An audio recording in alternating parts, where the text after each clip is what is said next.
Hello friends, आज आपण शिकणार आहोत शॉर्ट आन्सर आणि लॉन्ग आन्सर म्हणजे लहान उत्तर आणि मोठे उत्तर।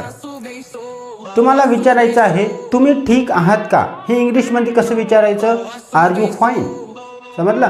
आणि जर याचं उत्तर द्यायचं असेल बिलकुल छोटंसं तर काय म्हणायचं, यस आय एम। किंवा याचं जर मोठं उत्तर द्यायचं आहे म्हणजे तुम्हाला म्हणायचं आहे हो मी ठीक आहे धन्यवाद, तर हे इंग्लिश मध्ये म्हणायचं yes I am fine thank you. तुम्हाला प्रश्न विचारायचा आहे तुम्हाला इंग्रजी आवडते का।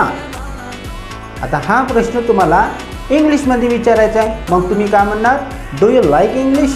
आणि याचं जर तुम्हाला उत्तर माहीत करायचं असेल किंवा तुम्हाला उत्तर द्यायचं असेल बिलकुल छोटंसं तर तुम्ही म्हणायचं यस आय डू। किंवा तुम्हाला जर मोठं उत्तर द्यायचं असेल म्हणजे तुम्हाला म्हणायचं आहे हो मला इंग्रजी आवडते, मग हे इंग्लिशमध्ये कसं सांगायचं, येस आय लाईक इंग्लिश।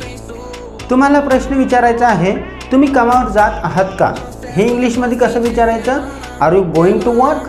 आणि मग याचं उत्तर बिलकुल छोटंसं द्यायचं असेल तर येस आय एम। किंवा मोठं उत्तर द्यायचं आहे म्हणजे तुम्हाला म्हणायचं आहे हो मी कामावर जात आहे, तर हे इंग्लिशमध्ये कसं सांगायचं, yes I am going to work. किंवा तुम्हाला असा प्रश्न विचारायचा आहे एखाद्याला तुम्हाला मदत हवी आहे का, मग इंग्लिशमध्ये कसं म्हणायचं, डू यू नीड हेल्प।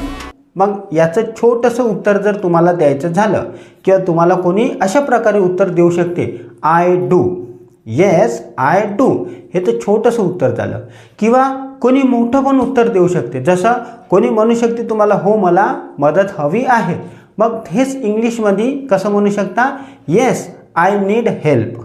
तुम्हाला प्रश्न विचारायचा आहे तुम्ही इंग्रजी बोलू शकता का, हेच इंग्लिशमध्ये कसं विचारायचं बघा, कॅन यू स्पीक इंग्लिश। मग समोरचा तुम्हाला दोन प्रकारे उत्तर देणार, पहिले एक छोटंसं उत्तर देणार जसं तो म्हणणार येस आय कॅन, किंवा त्याला मोठं उत्तर द्यायचं आहे म्हणजे हो मी थोडं इंग्रजी बोलू शकतो, तर तो म्हणणार yes I can speak a little English. लक्षात ठेवा शॉर्ट आन्सर कॉन्फिडन्स वाढवतात आणि लॉंग आन्सर्स फ्लुएन्सी वाढवतात। तर अशा प्रकारे तुम्हाला छोटे आणि मोठे असे दोन्ही प्रश्न विचारायचे आहे। सबस्क्राईब आणि लाईक करून नक्कीच